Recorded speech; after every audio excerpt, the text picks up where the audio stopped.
কয়েকদিন আগে সাকিবকে 18 সংগঠনের পক্ষ থেকে নিষেধাজ্ঞার বিষয়টি সম্পর্কে অভিমত প্রসঙ্গে কথাগুলো বলেন ঢালিউডের ব্যবসা সফল ছবির জনপ্রিয় মুখ শাবনূর। সম্প্রতি এক জাতীয় দৈনিককে দেয়া এক সাক্ষাৎকারে সাকিবের নিষেধাজ্ঞা প্রসঙ্গে তিনি অনেক বিষয় তুলে ধরেন। এই প্রসঙ্গে সেখানে শাবনূর বলেন, সাকিবকে নিয়ে যা ঘটেছে তা একেবারেই কাম্য নয়। আমি পুরো বিষয়টি জানি না, তবে যেটুকু শুনেছি তাতে বলতে চাই, সাকিবকে নিষিদ্ধ ঘোষণা করার দরকার নেই। সাকিব তো বসে নেই, টানা কাজ করছে। এত বছর কাজ করে একজন শিল্পীর এটা প্রাপ্য না। এটুকু সম্মান তাকে দেওয়া উচিত। কাজ করতে গিয়ে একটা মানুষের ভুল ত্রুটি হতেই পারে। সিনিয়র যারা আছেন তাদের সঙ্গে বসে এসব ঠিকঠাক করে নেওয়া উচিত, কারণ একজন শিল্পীর মুখ আরেকজন শিল্পীকে দিন শেষে দেখতেই হবে। রোষারুষি করে লাভ নেই।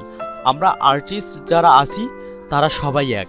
কোথাও বেড়াতে যাই বা পিকনিকে যাই, সেখানে একে অন্যের মুখ দেখতেই হয়। তাই যে ভালো কাজ করে তাকে না টেনে উৎসাহ দেওয়া উচিত। আমার মনে হয় আল্লাহ যাকে ওঠায় তাকে কেউ চাইলেও নামাতে পারে না। তিনি আরও যোগ করেন, ইন্ডাস্ট্রিতে সাকিব জনপ্রিয় নায়ক। তার সিনিয়র অনেক ইন্ডাস্ট্রিতে এখনও আছে। তাদের কাছে গিয়ে সাকিব সুন্দরভাবে কথা বললে সবাই খুশি হবে। অনেক বছর সাকিব কাজ করছে, সে নিজেও একজন সিনিয়র শিল্পী।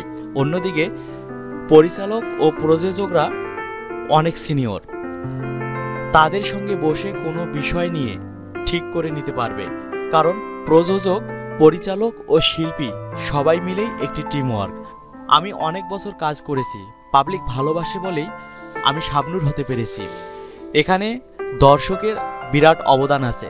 সাকিব একটি ভালো পজিশনে আছে, তাকে কেউ ঘৃণা করে না, দর্শকও তাকে খুব পছন্দ করে। আমি চাই এই সমস্যা দ্রুত অবসান হোক। এ বিষয়ে শাবনূর আরও বলেন, যৌথ প্রযোজনার ছবি নির্মাণ হলে ক্ষতি নেই। বর্তমানে কি হচ্ছে তা সবটুকু আমি জানি না, তবে এটুকু বলতে পারি, যৌথ প্রযোজনার ছবি হলে সমস্যা নেই। বছরে 2-3টা ছবি সাকিব খান করলে সমস্যা নেই। বাকি সময় ইন্ডাস্ট্রিতে অন্য প্রযোজক, পরিচালকদের সময় দিতে হবে। আর জাজ মাল্টিমিডিয়া যদি বছরে 10টা ছবিতে সাকিবকে নেয়, তাহলে সাকিব কি নিষেধ করতে পারবে? আসলে শিল্পী কাউকে নিষেধ করতে পারে না। এসব প্রযোজকের বিষয়। পরিচালকও চাইলে তা পারে না। ভালো ছবি দর্শকরা দেখছে।